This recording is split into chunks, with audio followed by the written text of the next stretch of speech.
బీసీలకు ఎక్కువ సీట్లు ఇచ్చానంటున్నారు, ఎస్సీ ఎస్టీలకు సంబంధించి కూడా పెద్దపీట అంటున్నారు. ఇవన్నీ వాళ్ళకి ప్లస్ కాదంటారా?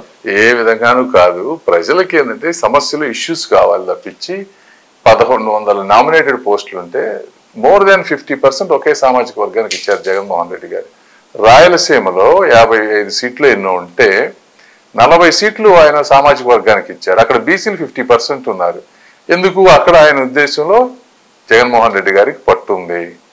ఆ గెలిచే సీట్లన్నీ వాళ్ళ సామాజిక వర్గానికి ఇవ్వాలి. ఇక్కడ గుంటూరు తీసుకొచ్చారు, మా మీద కిలార్ రోసే గారిని నిలబెట్టారు. ఇది గెలవదని రోసే గారికి తెలుసు, జగన్మోహన్ రెడ్డి గారికి తెలుసు, ఇక్కడ ప్రజలందరికీ తెలుసు. వీళ్ళు తనుకోవాలి, క్యాస్ట్ ఎట్లాగో ఓడిపోయేది. అదేదో మనం ఏదో కాపు సోదరులకు ఇచ్చామని చెప్పుకుంటే వీళ్ళు కొట్టుకుంటారు.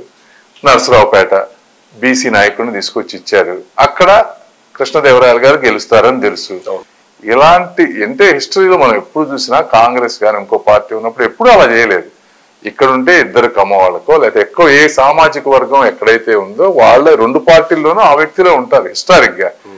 ఆయన ఇలా కాకుండా ఏంటంటే గెలిచే దగ్గర ఏమో అన్ని వాళ్ళకి ఇచ్చుకొని గెలవని చోట పాపం వీళ్ళకి పెట్టి వీళ్ళకి ఏదన్నా కాదన్నా సరే, ఏ పొలిటికల్ పార్టీ అయినా సరే caste politics, caste dividers common గా చేస్తుంది. తెలుగుదేశం పార్టీ కూడా అలాగే చేస్తుంది కదా. అదే నేను అనేది, ఎప్పుడు తెలుగుదేశం పార్టీ కానీ హిస్టారిక్ గా ఇలా చేయలేదు. ఇప్పుడు ఒక చాట సపోజ్ కాపు సోదరులు ఎక్కువ ఉన్నారు అనుకోండి, రెండు పార్టీల్లోనూ కాపు సోదరులే ఉంటారు జనరల్ గా.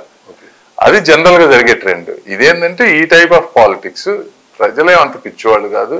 ముఖ్యంగా గుంటూరు జిల్లా వాళ్ళు కానీ ఇంకోళ్ళు కానీ తెలివైన వాళ్ళు కరెక్ట్ ట్రీట్మెంట్ ఇస్తారు రేపు.